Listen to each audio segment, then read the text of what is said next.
Hello, good evening, students. Today, Science 10th class, we are continuing with what? The chapter Light. Light continue करेंगे. In the previous class, we have discussed about the phenomena of reflection of light. Reflection of light क्या है? Light striking a given surface and bouncing back. This is reflection of light. Laws of reflection लिए थे फिर. Laws of reflection में silver अभी हम लोगों ने बोला is the best known reflector of light. ये इंसिडेंट रे है, this is the normal and this is the reflected ray. Incident ray, reflected ray and the normal all three lie in the same plane. Angle of incidence is equal to angle of reflection. ये दो laws of reflection है. फिर उसके बाद image formed by plane mirror, that also we have discussed. Image formed by plane mirror हम लोगों ने बताया था is a virtual image. Virtual image होती है, इरेक्ट होती है, सेम साइज की होती है, formed at the same distance, same distance behind the mirror. ठीक है, जितने डिस्टेंस पर ऑब्जेक्ट रखा है मिरर से उतने ही डिस्टेंस पर ऑन द बैक साइड बनती है. फिर लैटरली इन्वर्टेड है. लैटरल इन्वर्जन का भी मतलब अभी हमने बताया था.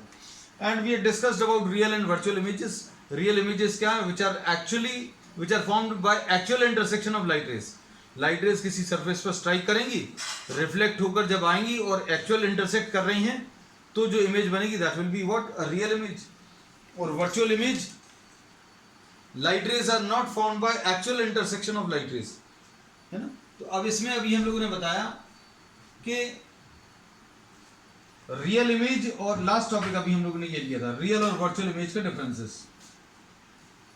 और क्या बताया था रियल और वर्चुअल इमेजेस के डिफरेंसेस में कि light rays actually intersect to form the image. यहां पर लाइट रेज इंटरसेक्ट नहीं करती. ठीक है.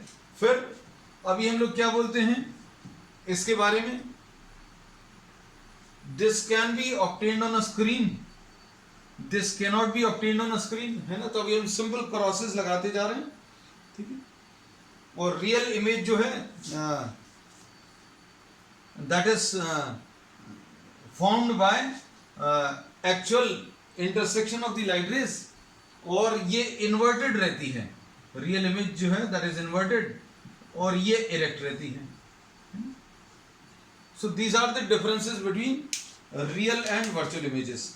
Now we are discussing what spherical mirrors or reflection at spherical surfaces. next topic इसमें साइंस का आज जो है reflection at spherical surfaces.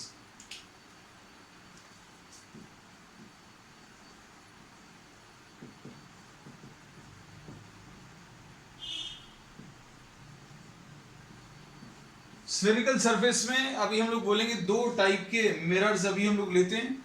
Concave mirror and convex mirror.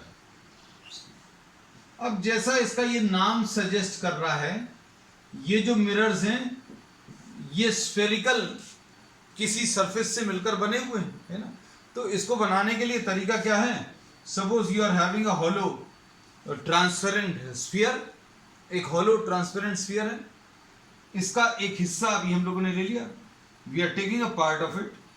आपने इसका एक पार्ट ले लिया और इसमें you are applying silver on one of the sides. एक साइड को आपने पॉलिश कर दिया. अगर आपने इस साइड को पॉलिश कर दिया, अगर ये ट्रांसपेरेंट ग्लास है और इस साइड अगर आपने सिल्वर लगा दिया तो ये रिफ्लेक्टिंग सरफेस बन जाएगा. अगर आपने यहां पर वो लगा दिया सिल्वर लगाएंगे, फिर इसके ऊपर रेड ऑक्साइड पेंट लगा देंगे, है ना. तो अब रिफ्लेक्शन कहां से होगा? यहां से होगा, है ना. Because silver will be visible from this side. So if you are applying silver on this side, silver अकेला नहीं लगाते, आप इसके ऊपर रेड ऑक्साइड की कोटिंग भी कर देते हैं. तो अगर आपने रेड ऑक्साइड मतलब ये जो शेडेड पोर्शन है इधर से लाइट अगर आप पास कराएंगे तो कुछ नहीं होगा. सो this will be what? The reflecting surface. ये रिफ्लेक्टिंग सरफेस है. और ये जो सरफेस रहेगा this will be called a concave reflecting surface. Concave reflecting surface में ये केव जैसा शेप आएगा, मतलब इट विल बी डिप्रेस्ड, मतलब इसमें गड्ढा जैसा रहेगा, it will be depressed from inside, है ऐसा कुछ रहेगा। ये जो शेप है ये केव जैसा शेप है ना। तो this is a concave surface. याद रखने का तरीका पर है, most of the students get confuse, concave कौन सा है, कॉन्वेक्स कौन सा है। अगर आप ऐसा कुछ सरफेस बनाओगे तो केव यानी गुफा, है ना, तो गुफा जैसा जो है वो ये वाला सरफेस है। तो अगर यहां पर लाइट गिरेगी और रिफ्लेक्ट होगी तो ये कॉनकेव सरफेस। दूसरा वाला सरफेस जो है, जो उठा हुआ सरफेस रहेगा, that will be what, the convex surface. अब इसमें ऐसा याद रखिएगा, रोड्स पर जो स्पीड ब्रेकर्स होते हैं those are convex in shape. गड्ढे जो रहते हैं, you are having some holes on the road, और जो होल्स रहते हैं these are what, these are concave shape, है। तो इसमें कोई कंफ्यूजन नहीं रहना चाहिए। अब इसमें अभी हम लोग ये बोलते हैं कि suppose this is a glass sphere, इसका कुछ हिस्सा लेकर आपने इसका एक साइड आपने शेड कर दिया। अब इससे जो सरफेस बनेगा वो कॉनकेव रिफ्लेक्टिंग सरफेस बनेगा।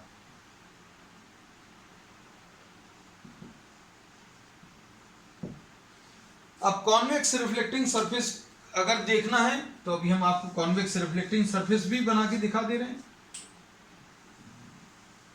सपोज ये एक स्फीयर है, इस स्फीयर में if you are applying silver on the inner side, आपने अगर इधर की तरफ सिल्वर अप्लाई कर दिया तो ये जो आएगा ये कॉन्वेक्स रिफ्लेक्टिंग सरफेस रहेगा।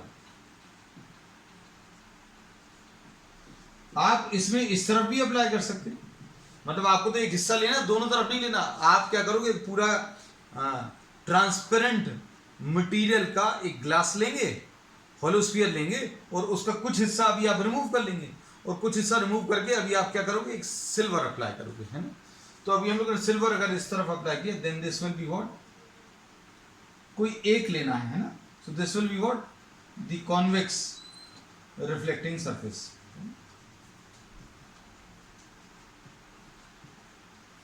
तो अब मिरर्स तो आपने देखे हुए हैं, आपने मिरर्स देखे हुए हैं, है ना।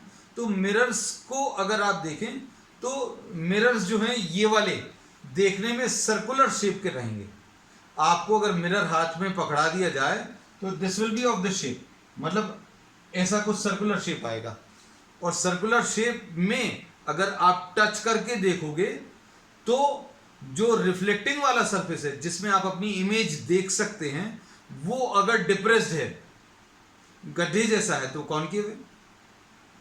और उसी मिरर को, वो जो सर्कुलर शेप का मिरर आपके हाथ में अगर दे दिया, और वो उसका जो रिफ्लेक्टिंग सरफेस है जिसमें आप अपनी इमेज देख पाएंगे, वो अगर ऐसा उठा हुआ है तो वो कैसा शेप रहेगा, that will be a convex reflecting surface, है ना। तो अभी हमने आपको दोनों तरीके से बता दिया।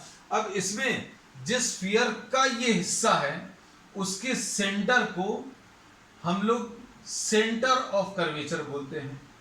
डेफिनेशंस आप खुद लिख लीजिएगा। तो सेंटर ऑफ कर्वेचर क्या है? Centre of curvature is the centre of the sphere from which the given reflecting surface is formed. और ये जो आपको मिरर है, मिरर अभी हमारे हाथ में तो नहीं है, लेकिन आप इमेजिन कर लेना ये मिरर है और सर्कुलर शेप का है ना। तो इसमें इसका जो मिडिल पॉइंट है, जो सेंटर वाला पॉइंट है, that will be termed as what, the pole of the mirror.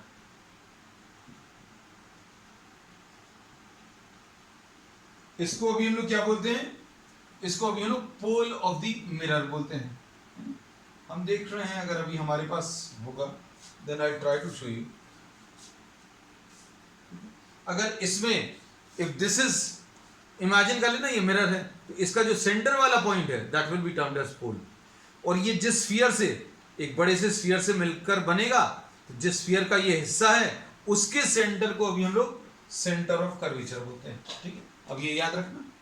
और द लाइन जॉइनिंग, तो डेफिनेशंस आप अपने तरीके से लिख लीजिएगा। डेफिनेशंस में अभी हमने आपको क्या बोला है कि जिस स्फीयर से अभी हम लोग इस मिरर को बना रहे हैं उस स्फीयर के सेंटर को सेंटर ऑफ कर्वेचर, और मिरर का जो बीच वाला पॉइंट है, सेंटर वाला या मिडिल पॉइंट, उसको अभी हम लोग पोल बोलते हैं, है ना। So pole is what, the centre point of the mirror, है ना। अब लाइन जॉइनिंग, इसको अभी हम लोग सी बोल दिया, इसको पी बोल दिया। P is what, the pole. The line joining C and P is called the principal axis. Line joining what? The center of curvature, and the pole will be termed as what? The principal axis. ठीक है, imagine कर लेना बेटा, सारी चीजें अभी हम आपको डेफिनेशंस भी बताते जा रहे हैं, है ना, सारे कॉन्सेप्ट्स भी क्लियर करते जा रहे हैं। And the radius of the sphere, radius of the sphere from which the given mirror is formed. आपने मिरर जिस स्फीयर से बनाया है उस स्फीयर के रेडियस को अभी हम लोग रेडियस ऑफ कर्वेचर बोलते हैं। तो रेडियस ऑफ कर्वेचर अभी हम लोग बोलेंगे क्या आ जाएगा, सीपी। तो देखो प्रिंसिपल एक्सिस मार्क नहीं करी थी, अभी हमने डिफाइन वर्क कर दी थी। लाइन जॉइनिंग, ये भी अभी हम थोड़ा सा रब कर दें, क्योंकि ये तो अभी हमने स्फीयर का वो हिस्सा दिखाया था मिरर का। हमने बोला था मिरर आपने स्फीयर से बनाया, तो मिरर अकेला रहने दें, बाकी सबको अभी हमने डॉटेड कर दिया।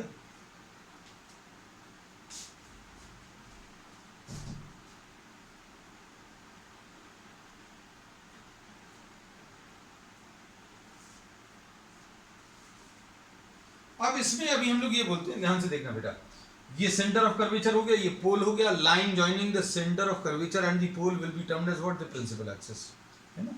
अब radius of curvature, radius of curvature क्या है? It is the radius of the sphere from which the given reflecting surface is formed. आपने जिस इस रिफ्लेक्टिंग सरफेस को जिस स्फीयर से बनाया उसको अभी हम लोग रेडियस ऑफ कर्वेचर, तो सीपी को अभी हम लोग रेडियस ऑफ कर्वेचर बोल रहे हैं। अब देखो, oh yes, you got a mirror. This is what, अच्छा हुआ देखो मिल गया है। This is a convex mirror. ये convex mirror है। इसका जो ये आउटर वाला सरफेस है वो this is bulging outward. ये convex reflecting surface है। ये convex mirror का एग्जाम्पल है ना। इसमें ये जो रिफ्लेक्टिंग सरफेस है ये ऐसा उठा हुआ है, you can actually feel, है ना। तो फील अभी आप दूर से कर लो, feel from a distance. So this is bulging outward, the reflecting surface is bulging outwards, बाहर की तरफ उठा हुआ है। So this is a convex surface. और जो कॉनकेव मिरर रहेगा वो ऐसा कुछ रहेगा, है ना।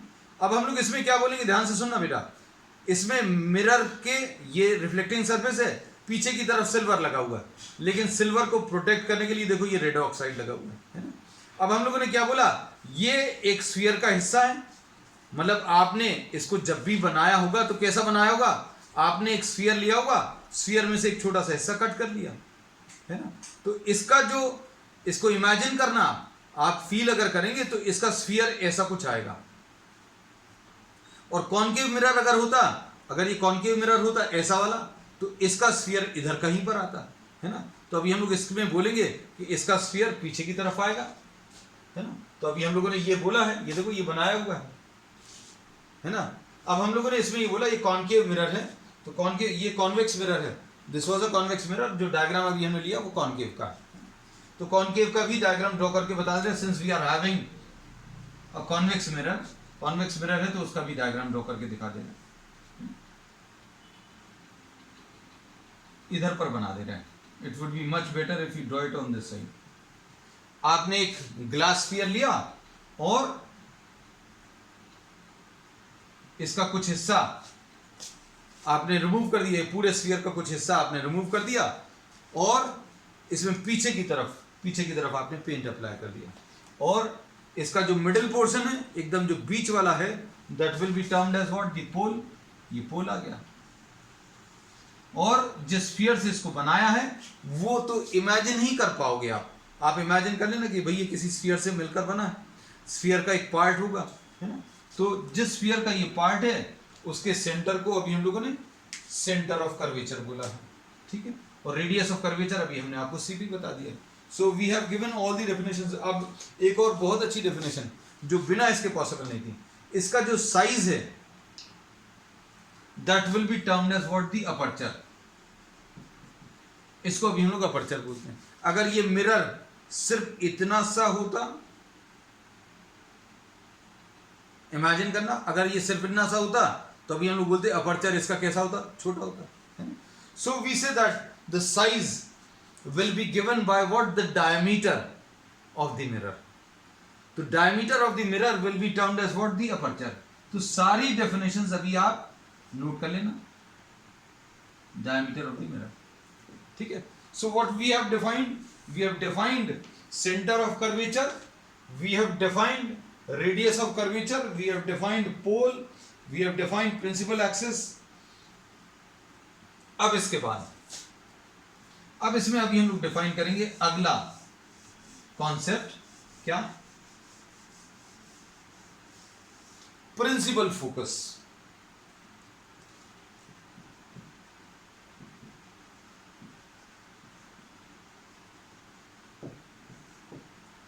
Next concept principal focus.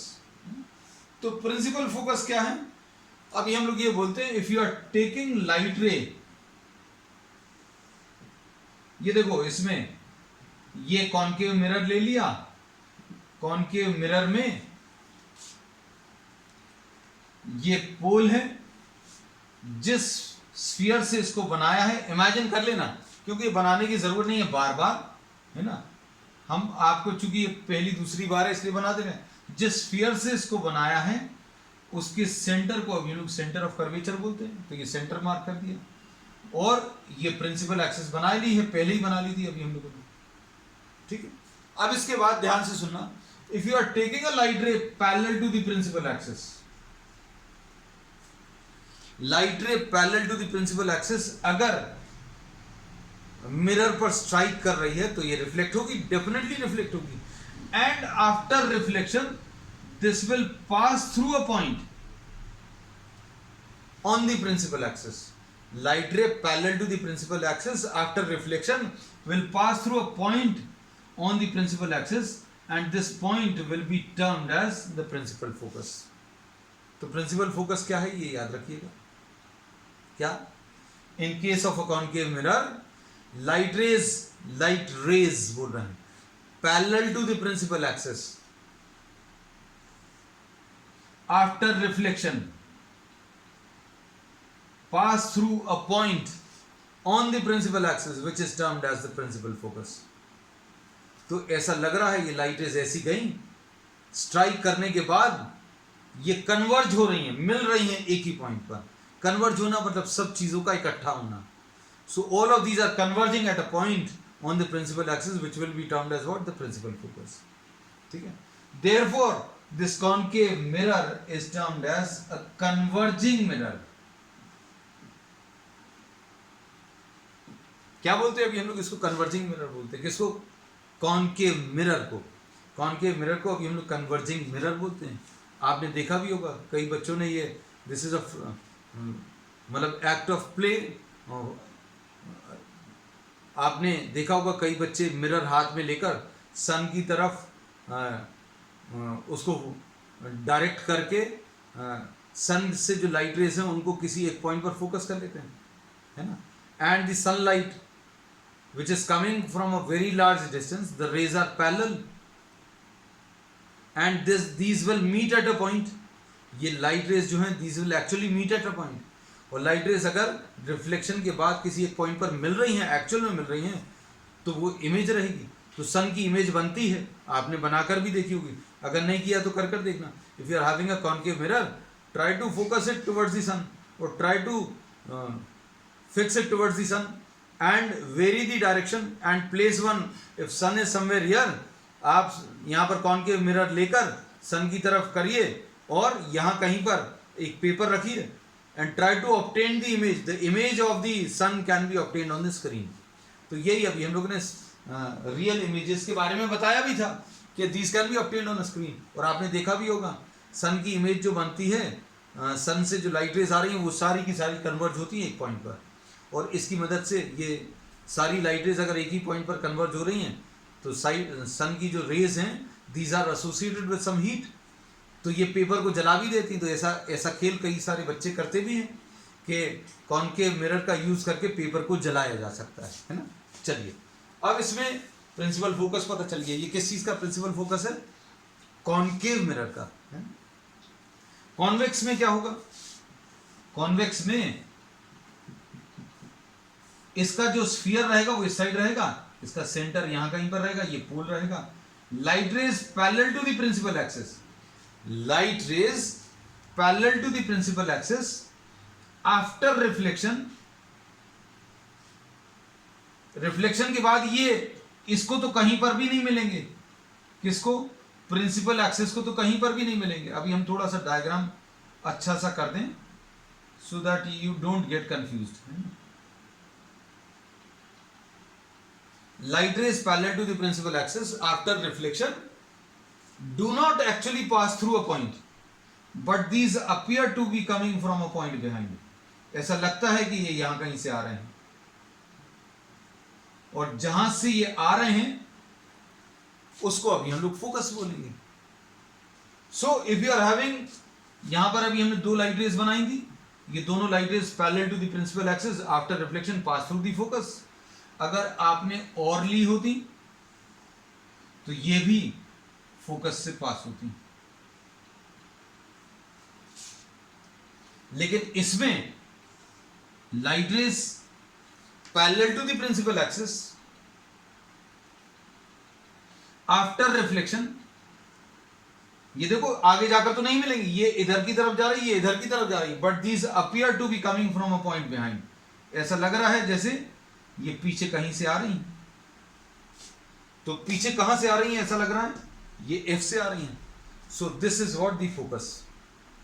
तो अब हम लोग इसकी डेफिनेशन क्या बोलेंगे, light rays parallel to the principal axis after reflection from a convex mirror, after reflection from a convex mirror appear to be coming from a point behind, which will be termed as what, the principal focus of the convex mirror. तो अब हम लोग इसको देखकर क्या बोल सकते हैं, रियल फोकस किसका है, लाइट रेज एक्चुअली इंटरसेक्ट कर रही है, यहां पर लाइट रेज एक्चुअली इंटरसेक्ट नहीं कर रही। So we say that a concave mirror has a real focus and a convex mirror has a what, a virtual focus. तो इससे लाइट रेज स्ट्राइक करने के बाद फैल जाती हैं, डाइवर्ज कर जाती हैं, इससे लाइट रेज स्ट्राइक करने के बाद इकट्ठी हो रही हैं, कन्वर्ज करती हैं। Therefore this concave mirror is termed as what, converging mirror. और इसको अभी हम लोग क्या बोलते हैं, डाइवर्जिंग मिरर। ये लाइट रेज को डाइवर्ज करता है। अब अगला क्वेश्चन हमारी तरफ से बेटा, in most of the books the diagrams are of this type, है ना, कि लाइट रेज पैरेलल बनाई और कॉनकेव मिरर में सारी की सारी कन्वर्ज होकर फोकस से पास हो गई, है ना। अब हमारा ये क्वेश्चन सभी बच्चों से रहता है कि why can't we draw this diagram in the opposite sense. भाई ये लाइट रेज को कन्वर्ज क्यों कर रहा है, क्या हम लोग इसमें ऐसा कुछ डायग्राम ड्रॉ करके कह सकते थे कि कॉनकेव मिरर जो है डाइवर्जिंग मिरर है? तो नहीं, ये गलत है। इसका reason in most of the books it is not given, है ना, मतलब they generally don't specify, they draw it in this way, और बच्चे लोग याद भी कर लेते हैं कि कॉनकेव मिरर जो है कन्वर्ज करता है। अब कन्वर्ज क्यों करता है, ये डायग्राम गलत है बेटा, है ना, मतलब डोंट कॉपी दिस। लेकिन अभी हमने सब एक क्वेश्चन, एक थॉट प्रोसेस रखा कि भाई इसका डायग्राम, इस वाले का डायग्राम, इस वाले का डायग्राम ऐसा क्यों नहीं बना लिया कि भाई ये लाइट रेज को क्यों नहीं फैला रहा। तो अब इसका आंसर जो है that lies in the laws of reflection. अब लॉज ऑफ रिफ्लेक्शन इसमें कैसे अप्लाई होंगे, ये देखो, किसी भी सर्कल में या किसी भी स्फीयर में अगर आपको परपेंडिकुलर ड्रॉ करना है तो perpendicular at any point passes through the centre. The perpendicular drawn to the circle और a sphere at any point passes through centre. तो इसको अभी हम कन्वर्सली ऐसा बोलते हैं कि अगर आपको कहीं पर लाइट रे अगर कहीं पर आपको सर्कल पर या स्फीयर पर परपेंडिकुलर ड्रॉ करना तो आप उसको सेंटर से मिला दो। हमने पहले बोला कि आप परपेंडिकुलर ड्रॉ करोगे किसी पॉइंट पर तो सेंटर से पास होगा। दूसरे में अभी हमने क्या बोला, दूसरा फैक्ट क्या बोला, conversely we have said this that if you have to draw the perpendicular at any point, इधर पर परपेंडिकुलर ड्रॉ करना तो आप इसको सेंटर से मिला दो, ये वाली लाइन जो इधर परपेंडिकुलर होगी। अब ये क्यों बताया, इसका कारण क्या है, ये कारण समझो। अब suppose you are taking this concave mirror, ये आपने कॉनकेव मिरर ले लिया, ये पोल है और ये सेंटर है, सेंटर ऑफ कर्वेचर। अब लाइट रे आप ले लो, यहां पर light ray parallel to what, the principal axis. अब यहां पर अगर आपको रिफ्लेक्शन लेना है, यहां पर अगर आपको रिफ्लेक्शन के लॉज फॉलो करवाने तो यहां पर परपेंडिकुलर ड्रॉ करना पड़ेगा। और किसी पॉइंट पर परपेंडिकुलर ड्रॉ करने का तरीका क्या है, अभी हमने आपको बताया था। क्या करो आप, इसको सेंटर से ज्वाइन कर दो। So we have joined this to this centre, तो ये परपेंडिकुलर बन गया। तो क्या होगा, ये इंसिडेंट रे हो गई, ये नॉर्मल आ गया, तो ये एंगल ऑफ इंसिडेंस आ गया। अब अगर आपको ये डायग्राम याद हो तो ये इंसिडेंट रे, ये नॉर्मल। रिफ्लेक्टेड रे कहां बनती है, on the other side of the normal. On the other side of the normal मतलब अभी हम लोग बोलेंगे यहां कहीं पर आएगी। तो मतलब जैसा भी हम बोल रहे थे कि अगर आप यहां पर बना दो तो यहां पर नहीं बनेगी, दैट विल बी व्हाट, इस केस में ये इंसिडेंट रे और रिफ्लेक्टेड रे दोनों on the same side of the normal आएगा, और I is equal to are हो ही नहीं सकता। तो अभी हम लोग बोलेंगे, तो इसका रीजन गलत होने का यही है कि ये आई है, ये आर है, तो आई और आर बराबर होंगे। अगर आपने नॉर्मल ड्रॉ किया, ये इंसिडेंट रे है, तो दूसरी तरफ बनेगी कौन सी, reflected ray. So angle of incidence will be equal to what, the angle of reflection. तो इसमें this light ray, reflected light ray will be drawn on the other side. ठीक है, अब इसके बाद नेक्स्ट डेफिनेशन है, और इस पॉइंट को अभी हम लोग फोकस बोलते हैं। अब इसमें ध्यान से देखना, नेक्स्ट पॉइंट क्या है। नेक्स्ट पॉइंट है, नेक्स्ट डेफिनेशन है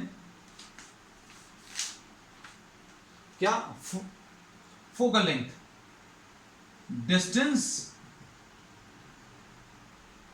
of F from the pole is called what, the focal length.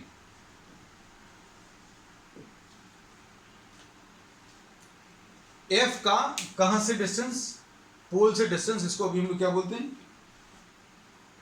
Focal length बोलते हैं। अब ये जो था आज इंट्रोडक्शन था किसका, मिरर्स का। We will continue with what, the reflection on spherical surfaces on the next turn. Next turn we'll be deriving some formulas, we'll be doing some problems also, and for today's class that's all for today.